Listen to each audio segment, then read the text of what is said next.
अथ मध्यमचरित्रम्। ओम मध्यमचरित्रस्य विष्णु ऋषिः महालक्ष्मी देवता उष्णिच्छन्दः शाकंभरी शक्तिः दुर्गा बीजं वायुतत्त्वं यजुर्वेदस्वरूपं श्री महालक्ष्मी प्रीत्यर्थम्। मध्यमचरित्र जपे विनियोगः। महालक्ष्मी ध्यानम्।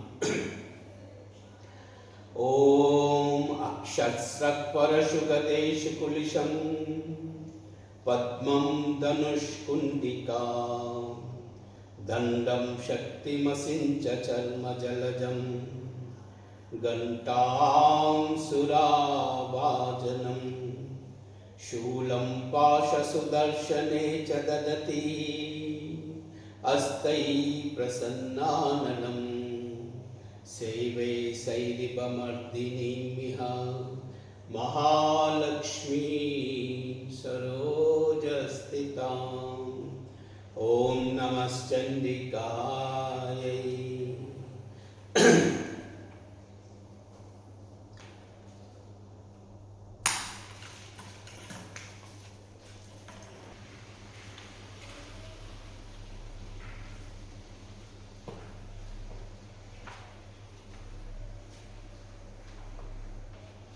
द्वितीयोऽध्यायः महिषासुरसैन्यवध। ओम बीजत्रयायै विद्महे तत्प्रधानायै धीमहि तन्नो शक्ति प्रचोदयात्।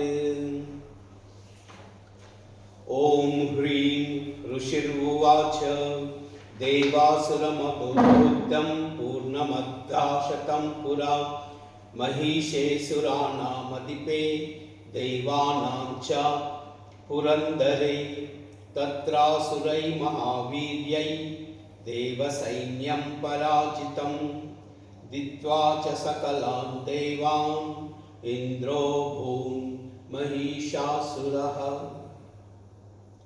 ततः पराजिता देवा पद्मयोनिं प्रजापतिं पुरस्कृत्वा गतास्तत्र यत्रेषा गरुडध्वजौ यदा वृत्तं तयोस्त्वग्वन् महिषासुरचेष्टितं त्रिदशा कथयामासुर्देवाविर्भवविस्तरं सूर्येन्द्राज्ञा नीलेन्दूनां यमस्य वरुणस्य च अन्वेषां चाधिकारां सा स्वयमेवाधितिष्ठति स्वर्गान् निराकृता सर्वे तेन देवागणा भुवि विचरन्ति यदा मर्त्या महिषेना दुरात्मना। एतद्वा कथितं सर्वम् अमरारिविचेष्टितं शरणं वः प्रपन्नास्मो वदस्तस्या विचिन्तिताम्। इत्थं निमिष्य देवानां वचांसि मधुसूदनः चकार कोपं शम्भुश्च भ्रुकुटिकुटिलाननौ ततोऽतिकोपापूर्णस्य चक्रिणो वदनात् ततः निश्चक्रामा महातेजो ब्रह्मणः शङ्करस्य च अन्वेषां चैव देवानां शक्रादीनां शरीरतः निर्गतं सुमहातेजा तच्चैक्यं समगतः अतीव तेजसकूटं ज्वलन्तमिव पर्वतं ददृश्यते सुरास्तत्र ज्वालाव्याप्ता दिगन्तरम् अतुलं तत्र तत्तेज सर्वदेव शरीरजम् एकस्तं तदन्भून्नारी व्याप्तलोकात्रयं त्रिषा यदभूच्चाम्बुवं तेज तेना जायत तन्मुखं याम्याना चाभवन् केशा वावहो विष्णुतेजसा सौम्येन स्तनयोर्युग्मं मध्यं चैन्द्रेण चाभवत् वारुणेन चक्षङ्गोरु नितम्बो तेजसा भुवः ब्रह्मणस्तेजसा पादौ तदङ्गुलोका तेजसा वसूनां चकराङ्गुल्यो कौबेरेण च नासिका तस्यास्तु दन्तसम्भूता प्राजापत्यान तेजसा नयनत्रितयं चङ्गे तदा पावकतेजसा भ्रुवौ च सन्ध्ययोस्तेजा श्रवणाद्विलस्य च अन्वेषां चैव देवानां सम्भवस्तेजसां शिवा ततः समस्तदेवानां तेजो राशिसमुद्भवां तां विलोक्य मुदं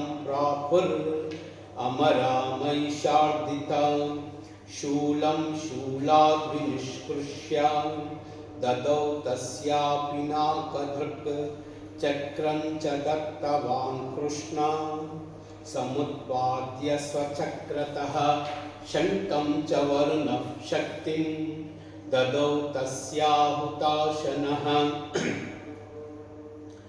मारुतो दत्तवां चापं भानपूर्णे तदेषुधि वज्रमिन्द्रः समुत्पाद्य कुलिशादामराधिपः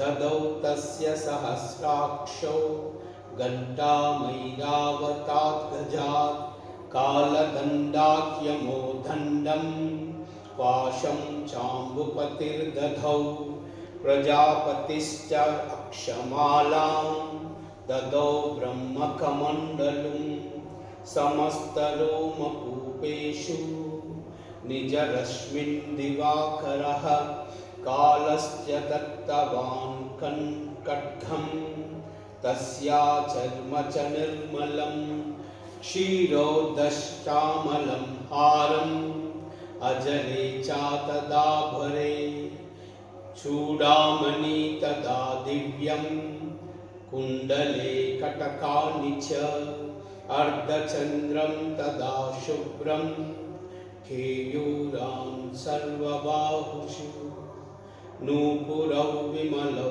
तद्वत् ग्रैवेयकमनुत्तमम् अङ्गुलीयकरत्नानि समस्ताश्वङ्गुलीषु च विश्वकर्मा ददौ तस्य परशुं चाति निर्मलम् अस्त्राणि अनेकरूपाणि तदा भेद्यं च दंशनम् आम्लानपङ्कजं मालां शिरसि चापरम् अधज्जलधिस्तस्यै पङ्कजं चातिशोभनं हिमवान् वाहनं सिंहं रत्नानि विविधानि च ददावा शून्यं सुरया पानपात्रं दनाधिपः शेषश्च सर्वनागेशो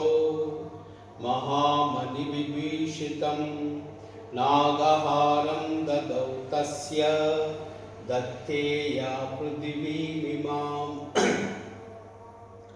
अग्न्यैरपि सुरैर्देवी भूषणैरायुधैः तथा सम्मानिताननादोच्य अट्टहासं मुहुर्मुहुः तस्या नादेन घोरेण तत्कृत्स्वप्नापूरितं नभः अमायतातिमहता प्रतिशब्दो महानभूत् चुक्षुभुः सकलान् लोकान् समुद्राश्च कम्पिरे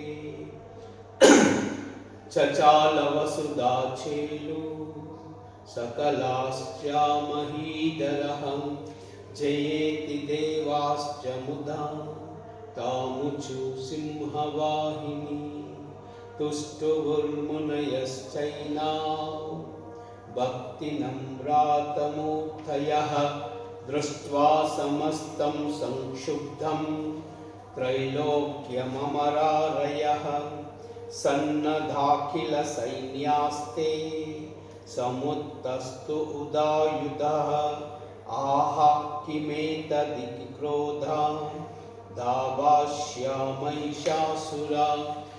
अभ्यधावत तं शब्दम् अशेषैरसुरैर्वृतः सदर्श ततो देवी व्याप्तलोकात्रयां त्विषा पादक्रान्त्या नता भुवं किरीटोल्लिखिताम्बरां क्षोभिताशेषपातालं धनुर्जानिस्वनेन तां दिशो भुजसहस्रेण समन्ताद्व्याप्तसंस्थितां ततः प्रवृते युद्धं तया देव्यासुरद्विषाम् शस्त्रास्त्रै बहुधा मुखै आदिपीदिगन्तरं महिषासुरसेनानी चिक्षुराख्या महासुरा युयुधे चामरैश्चान्यै चतुरङ्गबलान्वितः रथनामयुतैः षड्भिः उदग्राख्यो महासुरः आयुध्यातायुधानां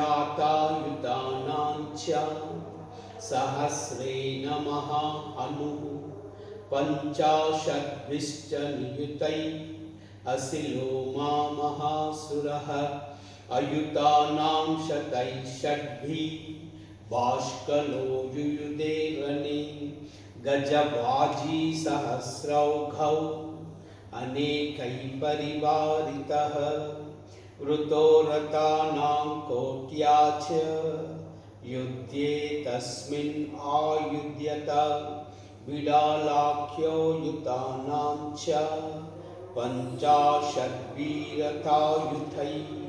युयुधे संयुगे तत्र रथानां परिवारितः अन्ये च तत्रायुतशो रतनागहयैर्वृता युयुधु संयुगे देव्या सह तत्र महासुरः कोटिकोटिसहस्रैषु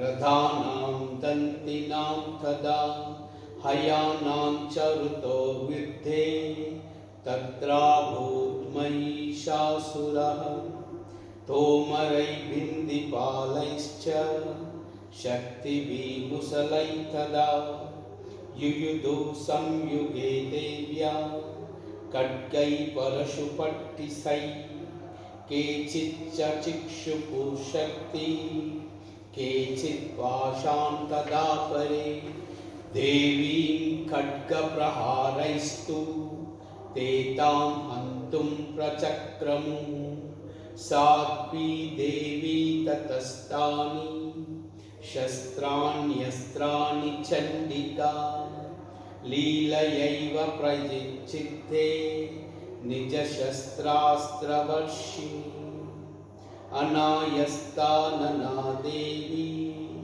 स्तूयमानासुरर्षिभिः मुमोचासुरदेहेषु शस्त्राण्यस्त्राणि चेश्वरी सोऽपि क्रुद्धोद्धतः देव्या वाहनकेसरी चचासुरसैन्येषु वनेष्वि हुताशनः निःश्वासान् मुमुचेयां च युध्यमाना रणेऽम्बिका।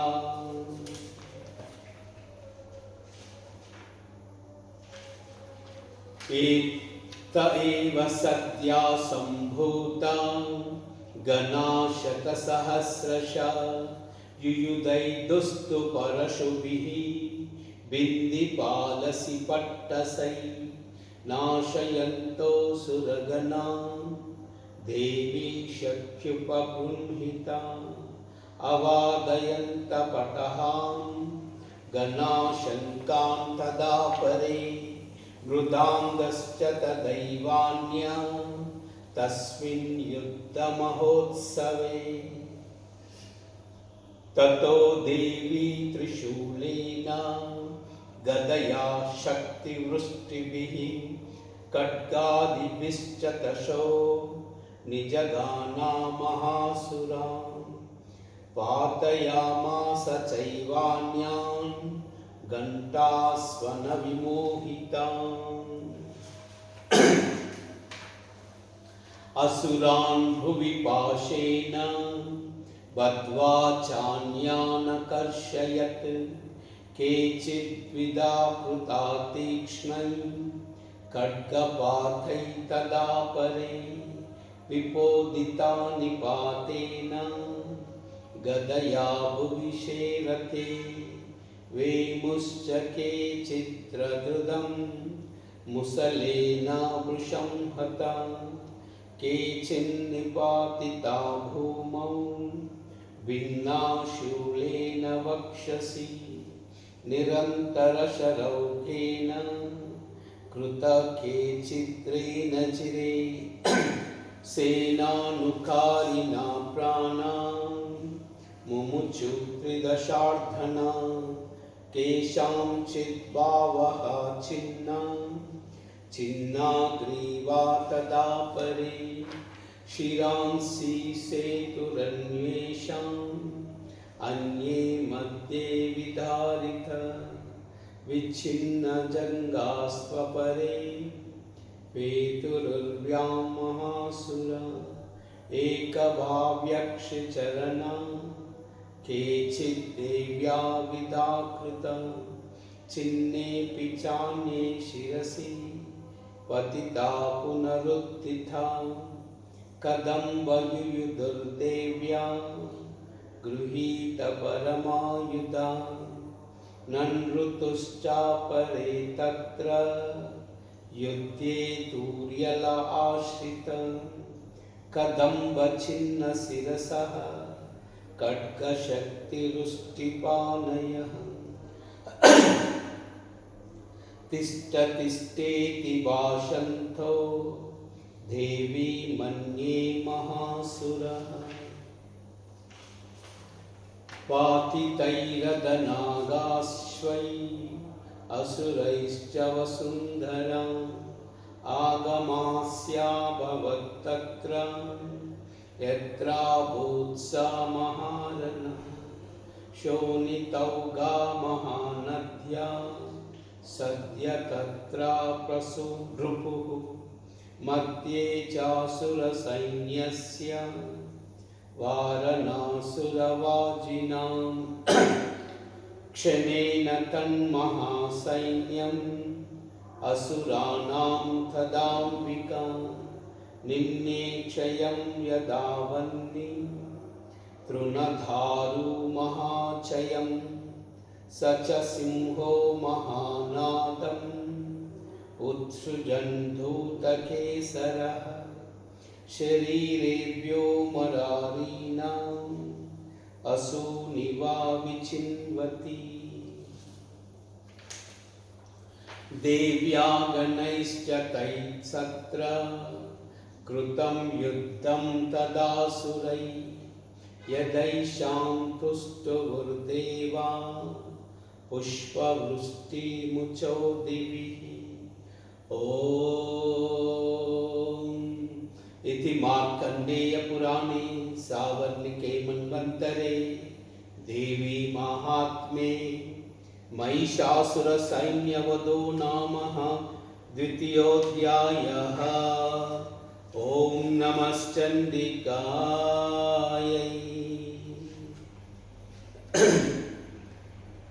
श्रीदुर्गार्पणमस्तु।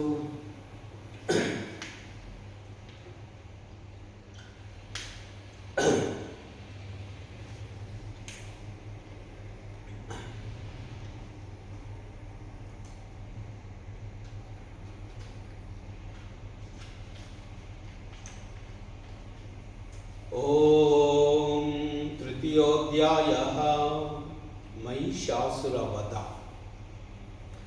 ध्यानम् सहस्रकान्तिमरुणक्षौमां शिरोमालिकाम् रक्तालिप्तपयोदरां जपवती विद्यामभीतिं वरम् हस्ताब्जैर्दधतीं त्रिनेत्रविलसत् वक्रारविन्दश्रियम् देवीं बद्धहिमांशुरत्नमकुटां वन्दे अरविन्दस्थिताम्। ॐ नमश्चण्डिकायै। ॐ बीजत्रयायै विद्महे तत्प्रदानायै धीमहि तन्नो शक्ति प्रचोदयात्।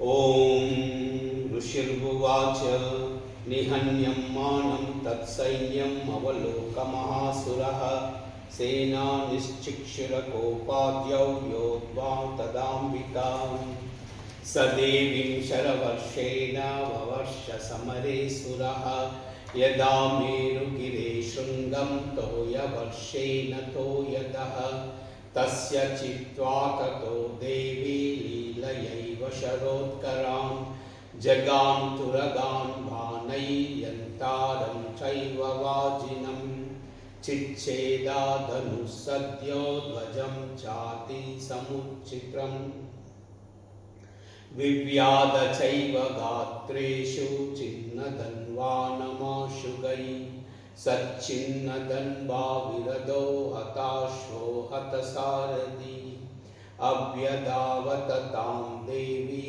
खड्गचर्मधरोऽसुरः सिंहमाहत्य खड्गेन तीक्ष्णधारेण मूर्धनि आजगानाभुजे सव्ये देवीमप्यतिवेगवान्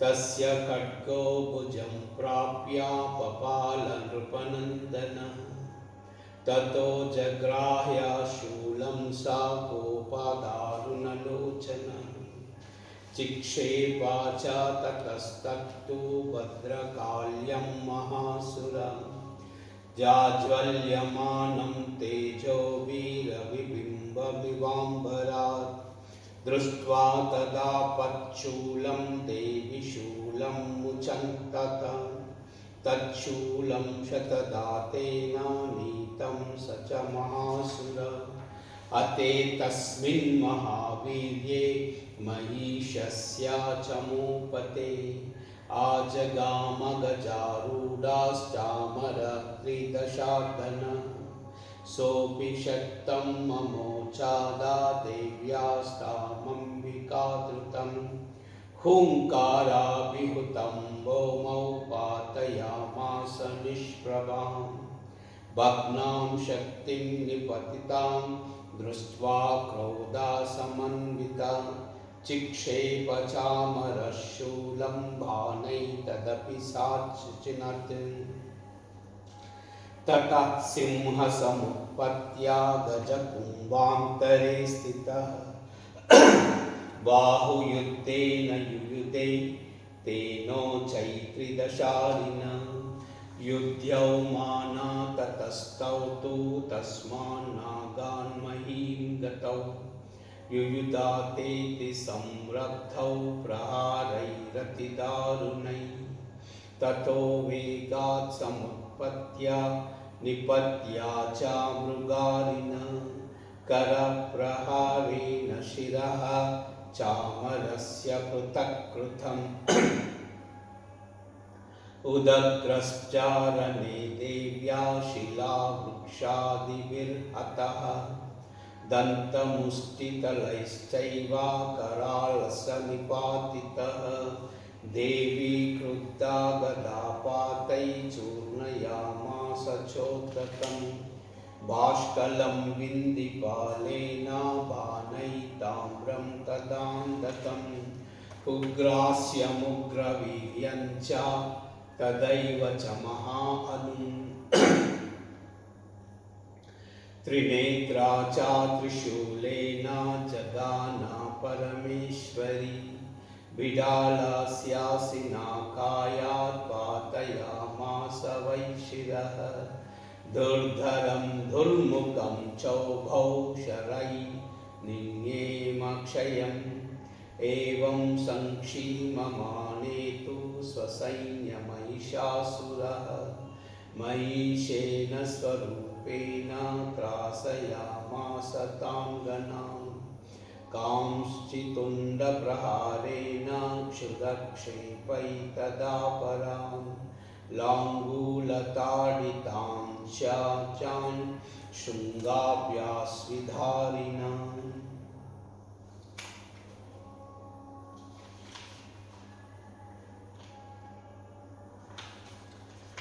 वेगेन कांसितपरान्नादेन भ्रमणेन निःश्वासपवनेनान्यान् पातयामास भूतले निपात्या प्रमदानीकम् अभ्यधावतसोऽसुर सिंहं हन्तुं महादेव्या कोपं चक्रे तदोऽम्बिका कोऽपि कोपान् महावीर्या कुरक्षुन्नमहीतल शृङ्गाभ्यां पर्वतानुश्चान् चिक्षेप च ननाद च वेगभ्रमणविक्षुण्णा महीतस्य वशीर्यतः लाङ्गुलेनाहुतश्चाब्दी प्लावयामास सर्वतः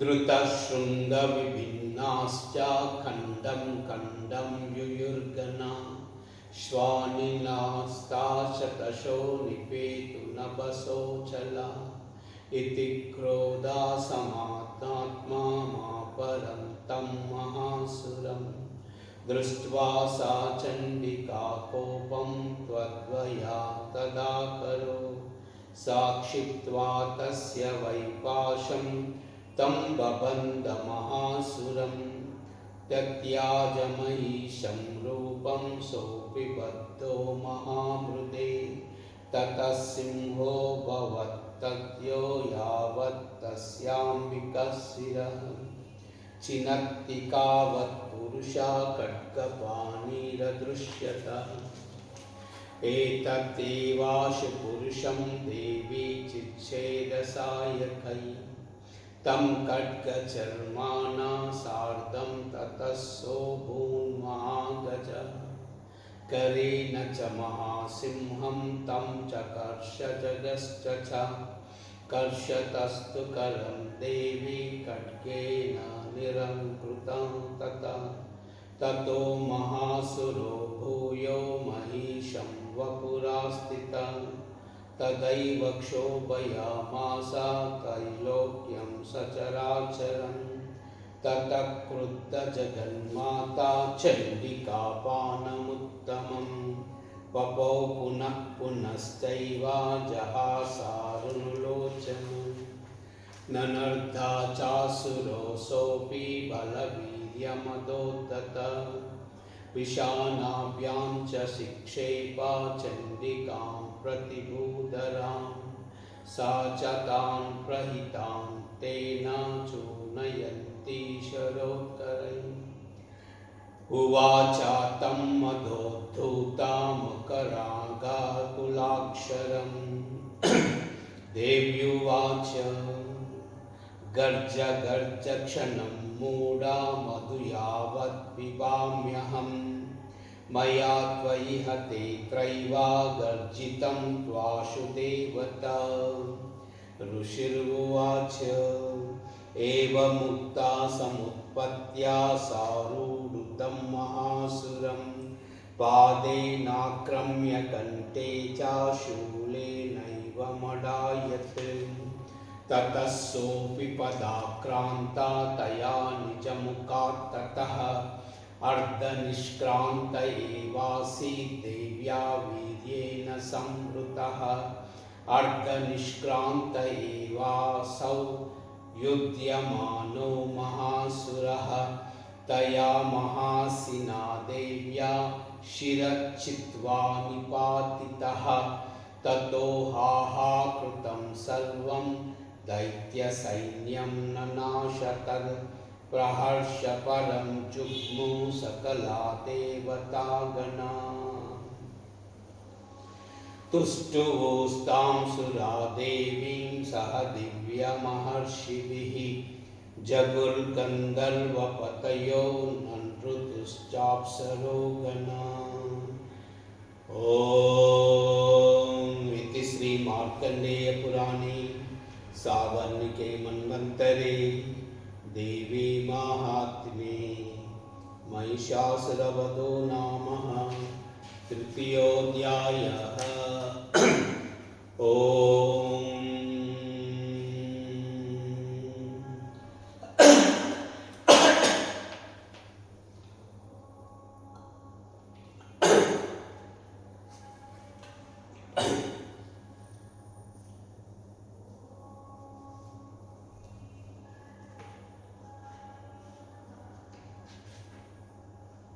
ఓం చతుర్థోధ్యాయః ఇంద్రాది దేవతలు దేవిని స్తుతించుట.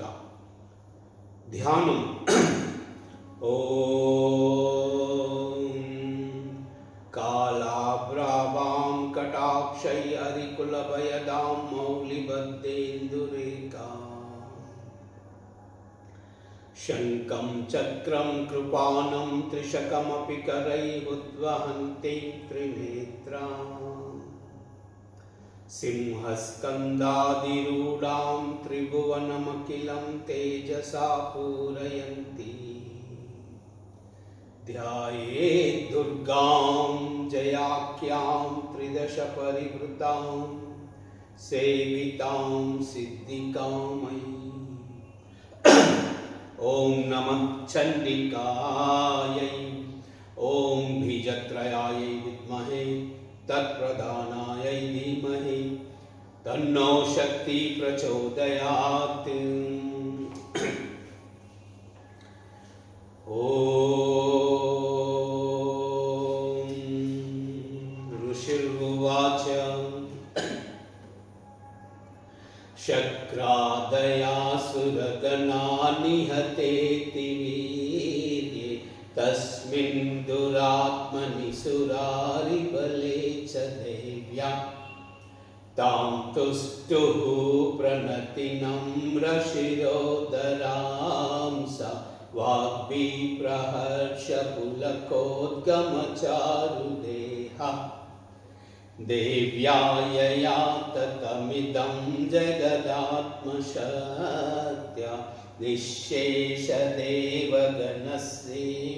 समूहमूर्त्या ताम् अम्बिकाखिलदेवमहर्षिपूज्यां भक्त्या नता स्म विदधातु शुभानि साना। यस्या प्रभावमतुलं भगवाननन्तो ब्रह्माहरस्य न हि वक्तुमलं बलं च सा चण्डिका अखिल जगत्परिपालनाय नाशाय चाशुभभयस्य मतिं करोतु। या श्री स्वयं सुकृतिनां भवनेश्वरलक्ष्मी पापात्मनां कृतधियां हृदयेषु बुद्धि श्रद्धा सतां कुलजना प्रभवस्य लज्जा तां त्वां नता स्म परिपालय देवि विश्वम्। किं वर्णयाम तव रूपमचिन्त्य मेतत् किं चातिवीर्यमसुरक्षयकारि भूरि किं चाहवेषु चरितानि तवाद्भुतानि सर्वेषु देव्यसुरदेवगणादिकेषु हेतु समस्त जगतां त्रिगुणापि दोषै अज्ञायसे हरिहरादिभिरप्यपारा सर्वाश्रयाखिलमिदं जगदंशभूत अव्याकृता हि परमापकृति त्वदाम्या यस्या समस्तसुरता समुदीरनेन तृप्तिं प्रयाति सकलेषु मुखेषु देवी स्वाहासि वै पितृगणस्य च तृप्तिहेतुरुच्चार्यसे त्वमत एव जनैः स्वदाचा या मुक्तिहेतुरविचिन्त्य महाव्रता त्वम् अभ्यस्यसे सुनियतेन्द्रियतत्त्वसारैः मोक्षादिभिर्विरस्तसमस्तदोषैः विद्यासि सा भगवती परमा हि देवी शब्दात्मिका सुविमुलर्यजुषां निदान मुद्गीतरम्यपदपाटवतां च साम्नां देवी त्रयी भगवती भवभावनाय वार्ता च सर्वजगतां परमार्तिहन्त्री मेधासि देवी विदिता किल शास्त्रसार दुर्गासि दुर्गभवसागरनौरसङ्गा श्रीकैटभारि हृदयैककृतादिवास गौरी त्वमेव शशिमौलिकृता प्रतिष्ठा ईषत्सहासममलं परिपूर्णचन्द्र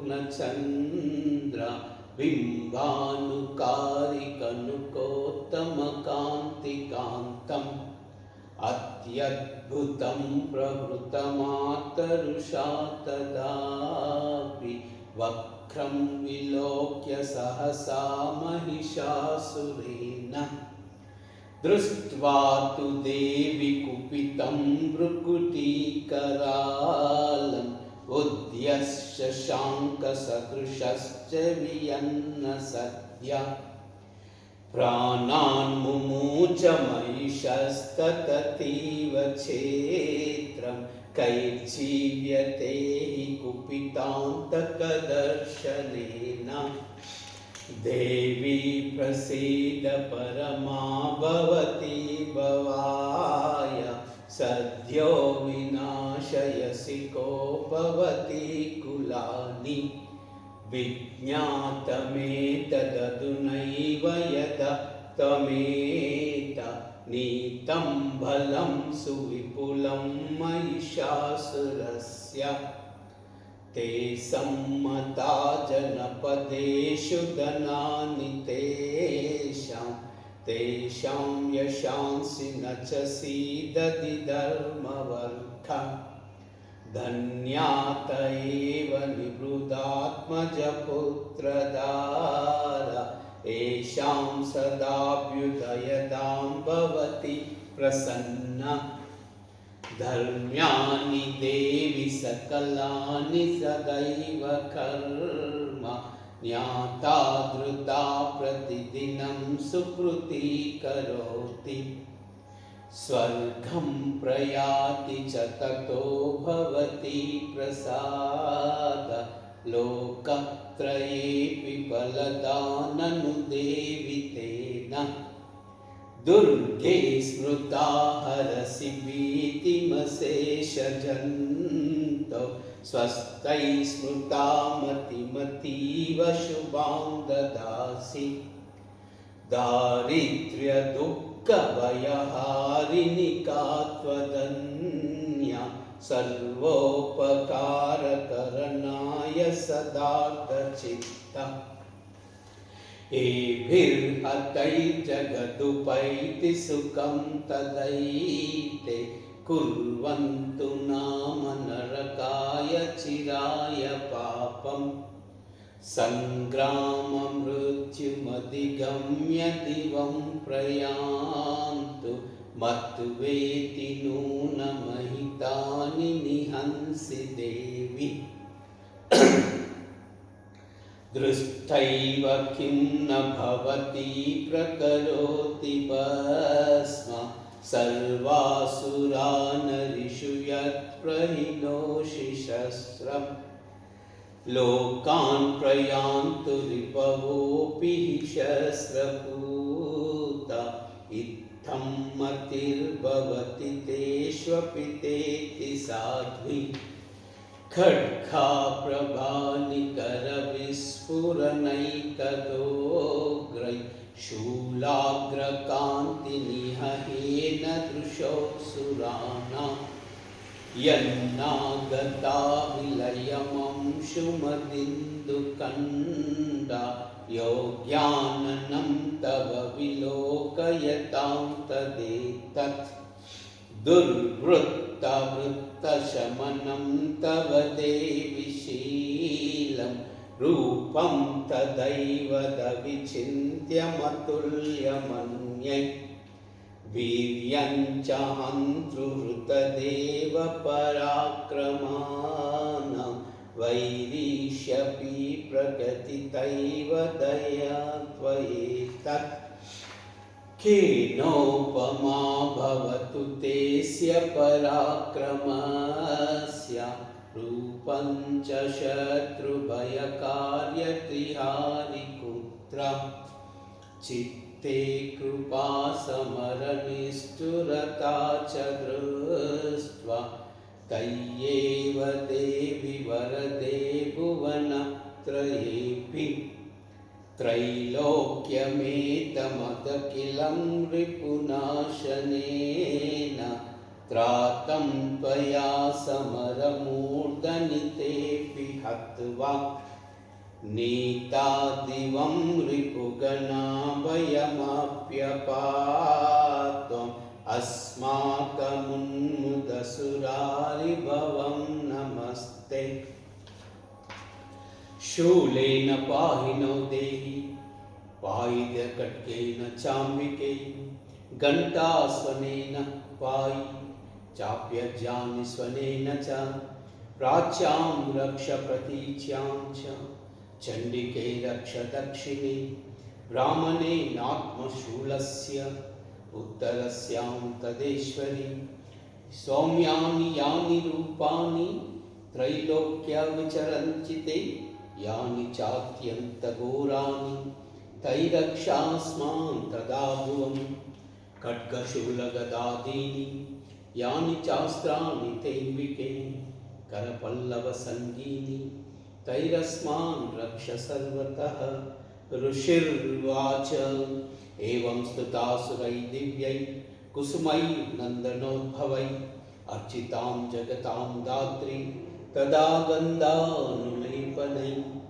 ಭಕ್ತ್ಯಾ ಸಮಸ್ತಾ ತ್ರಿದಶೈ ದಿವ್ಯೈ ಧೂಪೈ ಸುಧೂಪಿತ ಪ್ರಾಹಾ ಪ್ರಸಾದ ಸುಮುಖಿ ಸಮಸ್ತಾಂ ಪ್ರಣತಾಂ ಸುರಾನ್ ದೇವ್ಯುವಾಚ ವ್ರಿಯತಾಂ ತ್ರಿದಶಾ ಸರ್ವೇ ಯದಸ್ಮತ್ತೋ ವಿವಾಂಚಿತಂ ದೇವಾಊಚು ಭಗವತ್ಯಾ ಕೃತಂ ಸರ್ವಂ ನ ಕಿಂಚಿದವಶಿಷ್ಯತೆ ಯದಯಂ ನಿಹತಾ ಶತ್ರು ಅಸ್ಮಾಕಂ ಮಹಿಷಾಸುರಃ ಯದಿ ಚಾಪಿ ವರೋದೇಯ ತಸ್ಮಾಕಂ ಮಹೇಶ್ವರಿ ಸಂಸ್ಕೃತಾ ಸಂಸ್ಕೃತಾ ತನ್ನೋ ಹಿಂಸೇದಾ ಪರಮಾಪದ ಯಚ್ಚಮರ್ತ್ಯರ್ಥವೈರೈರ್ವಿ ತ್ವಾಂ ಶೋಷ್ಯತ್ಯೆ ಮಲಾನನೆ ತಸ್ಯ ವಿತ್ತೈರ್ವಿ ವಿಭವೈ ಧನಧಾರಾದಿ ಸಂಪದಾಂ ವೃದ್ಧಯೇ ಸ್ಮತ್ಪ್ರಸನ್ನಾ ತ್ವಂ ಭವೇದಾ ಸರ್ವದಾಂಬಿಕೆ ಋಷಿರ್ವಾಚ ಇತಿ ಪ್ರಸಾದಿತಾ ದೇವ್ಯೈ ಜಗತೋರ್ಧ ತದಾತ್ಮನಃ ಯದೇ ಯುಕ್ತಾ ಭದ್ರಕಾನಿ ಬಭೂವಾಂತರ್ಹಿತಾ ನೃಪ ಇತ್ಯೇತತ್ಕಥಿನಂ ಭೂಪಾ ಸಂಭೂತಾ ಸಾ ಯದಾ ಪುರಾ ದೇವಿ ದೇವಾ ಶರೀರೇಭ್ಯೋ ಜಗತ್ರಯ ಹಿತೈಷಿಣಿ ಪುನಶ್ಚ ಗೌರಿ ದೇಹಾತ್ ಸ ಸಮುದ್ಭೂತಾ ಯದಾ ಭವತ್ वधाय दुष्टदैत्यानां तदा शुम्भान् शुम्भयो रक्षणाय च लोकानां देवानाम् उपकारिणी तत्शृणस्य मया ख्यातं यदावत् कथयामि ते ह्रीं ॐ।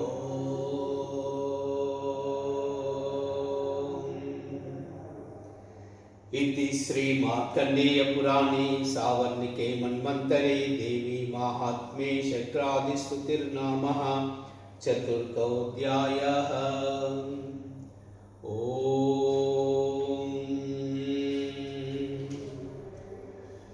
श्री दुर्गा